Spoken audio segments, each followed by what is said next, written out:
కేటీఆర్ గారు ఒక మాట ఒకటే మాట చెప్తున్నా. ఇప్పుడు ఏం మాట్లాడాలో వాళ్ళకి తోస్తలేదు. ఒకటి, ఎలాంటి విషయాలు మాట్లాడాలో కూడా ఆయనకు తోస్తలేదు. రెండు తోస్తలేదు. కేటీఆర్ గారు ఏం చెప్తున్నట్టే ఒక రాజకీయ లెసన్ మీరు తీసుకోండి, ఎవరితో ట్రైనింగ్ తీసుకోండి.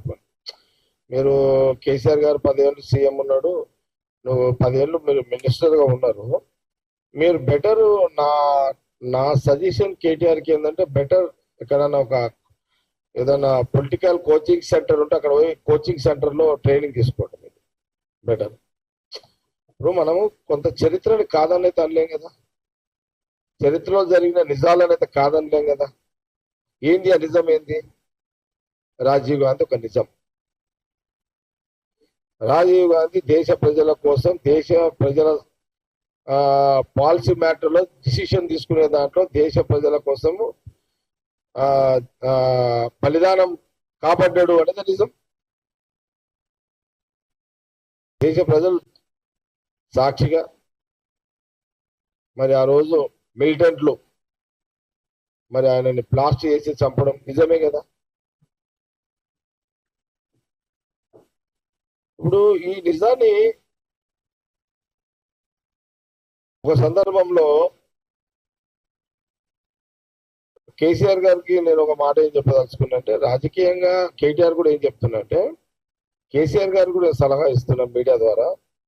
సార్ కేసీఆర్ గారు బెటర్ మీరు కేటీఆర్ కొంత ట్రైనింగ్ ఇప్పియండి పొలిటికల్గా. ఇప్పుడు నేను ఒక వీడియో మీకు వీడియో చూపిస్తాను. మీకు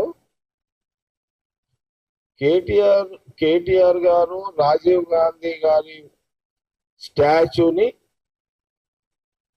సెక్రటేరియట్ ముందు పెట్టొద్దు, పెడితే తీసేస్తాము అని, స్టాచ్యూ మీ గవర్నమెంట్ వస్తే మీరు తీసేస్తామని నువ్వేదో అన్నావు. తెలంగాణ ప్రజలు మాకు 5 సంవత్సరాలు కాంగ్రెస్ పరిపాలన, మీరు ప్రజల పరిపాలన చెయ్యండి అని కాంగ్రెస్ పార్టీకి మాకు అవకాశం ఇచ్చారు. సోనియా గాంధీ, రాహుల్ గాంధీ, మల్లికార్జున ఖార్గే గారు, ప్రియాంక గాంధీ గారు కలిసి రేవంత్ రెడ్డి గారిని సీఎంగా చేయడం జరిగింది. ఇది క్లియర్గా. ఇంకా 4 సంవత్సరాల 4 నెలలు ముఖ్యమంత్రి, రాష్ట్రానికి కాంగ్రెస్ పార్టీ ముఖ్యమంత్రిగా రేవంత్ రెడ్డి ఉంటాడు.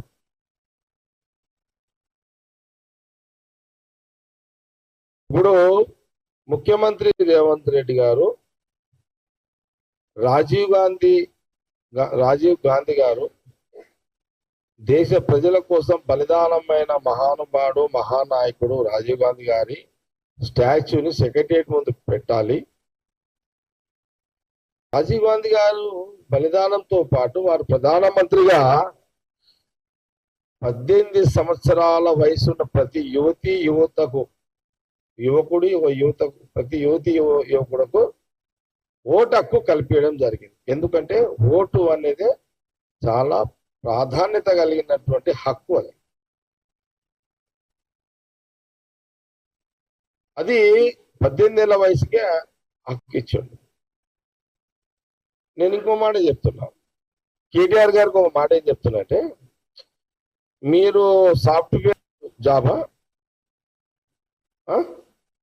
కేటీఆర్ జాబ్ అమెరికాలో చేసింది సాఫ్ట్వేర్ కదా. మీరు మంత్రి కాకముందు, మీ ఆయన సీఎం కాకముందు మీరు సాఫ్ట్వేర్ ఉద్యోగి. ఈ సాఫ్ట్వేర్ ఉద్యోగి టెక్నాలజీ, ఈ ఐటీ టెక్నాలజీ ఇది తెచ్చింది ఎవరు? ఆ రోజు ఈ దేశంలో తీసుకొచ్చి దాన్ని డెవలప్ చేసింది ఎవరు? దట్టు ఉమ్మడి రాష్ట్రంలో తీసుకొచ్చి చేసింది ఎవరు? రాజీవ్ గాంధీ గారు ప్రధానమంత్రి.